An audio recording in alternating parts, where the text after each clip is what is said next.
The border surge from Mexico to the U.S. is predicted to become catastrophic, as up to 10,000 illegal migrants could arrive daily once Title 42 ends in just 8 days from now. The New York Post covered today calling the lead up to the policy's end rush hour. So California Governor Newsom thought it was a good time to head to the border. He visited a state-funded immigration support center, but didn't bother to meet with our overwhelmed Border Patrol. Just got back from Mexicali, which is on the other side of the border. While I had the opportunity to meet with the governor and meet with some international humanitarian leaders, as well as many migrants from Haiti, from Guatemala, and from parts of Mexico that are waiting for their asylum processing right here at the border. So we're here now on the other side in Calexico, and here just to get an understanding, a deeper understanding of what the world looks like pre Title 42 and what it likely is going to look like in a few weeks post Title 42. Charles, the show's not long enough to detail his policy failures, but in terms of the PR aspect of this, in a way it's surprising, given someone that has groomed his entire decades-long campaign for president, frankly, on how he appears socially and in that PR arena. Why has he gotten this so wrong? It could be he really is adhering to this sort of ideology, or he's in so deep he can't turn back. But I think the one problem is this is a difficult journey for these women and these young girls in particular. And to sort of say to the world, hey, we're open, if you can get to the border, you're in, you're luring them in here. And the culpability that the government should take, the advocates of these sanctuary cities, someone like a Newsom who's saying, come on in. There was a young lady the one woman used to do my wife's nails, and her daughter came, and she was missing for a week. Missing? They didn't know where she was. Her journey was 3 weeks long, and for 1 week, they had to pay off the coyotes, the mafia. They had to pay everyone. The family all got together and put this together. I know other families that made the journey. It is so dangerous to you talk about a humanitarian crisis, to lure people into this country like that. It's a sin, I think. It's not right. And Harris, what I don't understand is for a governor who seems to, again, project his deep-seated experience, how can he not even acknowledge law enforcement? How can he not even acknowledge Border Patrol and the crucial role they play? He can still adhere to that ideology while saying, and I support our Border Patrol doing our work. No, he can't, because that won't help him get his next job. I mean, he wants to run for president, and you know how we know? Because he keeps telling us he doesn't, but then he travels all over and he goes, oh, he went to the border. He went south of the border, at least. He didn't go to the cities on our side of the border. But yeah, I don't think it helps him politically. He's got a wall in his state, by the way, so he's having a little different experience. So does Kamala Harris, you know, they're from California, having a little bit different experience. I used to live in Southern California, went to school at UC Santa Barbara.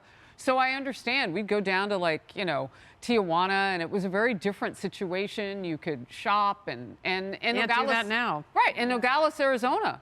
I got married 8 miles from the border, and it was a very different situation.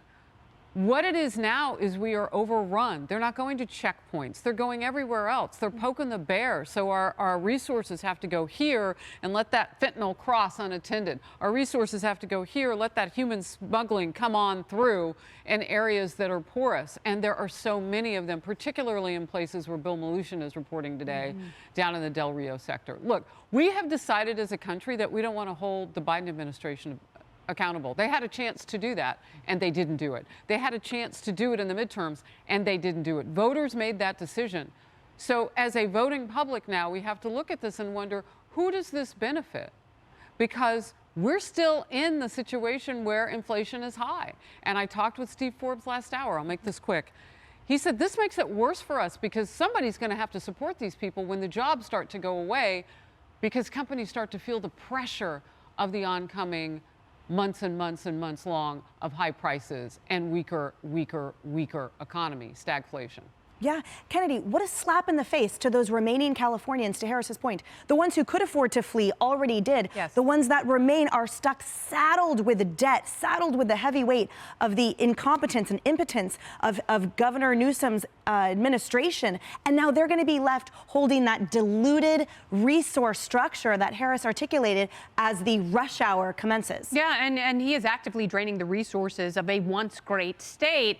And now, you know, he's complaining that that Republicans are botching immigration. And it's like, bro, the president is a Democrat. Both houses of Congress still, until January, are held by Democrats. Like, they very easily could have tackled this issue and could have given us some immigration solutions. They chose not to do that.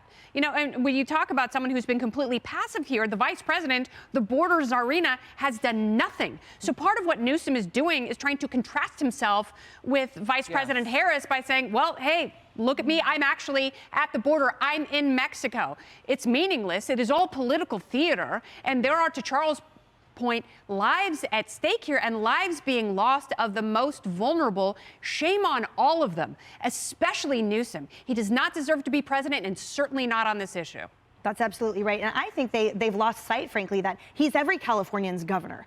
And that's the problem. To him, he's only the governor of that very left-wing, tiny minutia people who live there that support that radical ideology and that political theater. And that's who he's catering to. And part of going down there and turning a blind eye to what is happening, the humanitarian actual crisis, as you point out, Charles, of trekking across the border, is because they're trying to change the demographics in this country. They want more people in this country that will turn red states purpler and then eventually blue. And that's the overall agenda of the Democrats, and that's what he's playing into.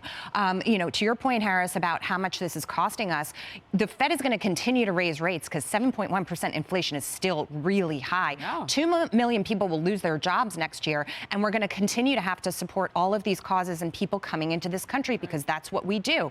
And it's going to be a rough 2023. Austerity. Look, nobody turns a state from red to purple the way Gavin Newsom did. Go to Arizona. All those people who have fled California and all those U-Hauls on their way, some of them to Florida, have had an impact politically in states along the border, particularly Arizona. Yeah. And it just shows the impact one governor, one person in a leadership position can have. Because I don't recognize my California anymore, but I recognize that same person at the helm. Hey everyone, I'm Emily Campagno. Catch me and my co-hosts Harris Faulkner and Kaylee McEnany on Outnumbered every weekday at 12 p.m. Eastern, or set your DVR. Also, don't forget to subscribe to the Fox News YouTube page for daily highlights.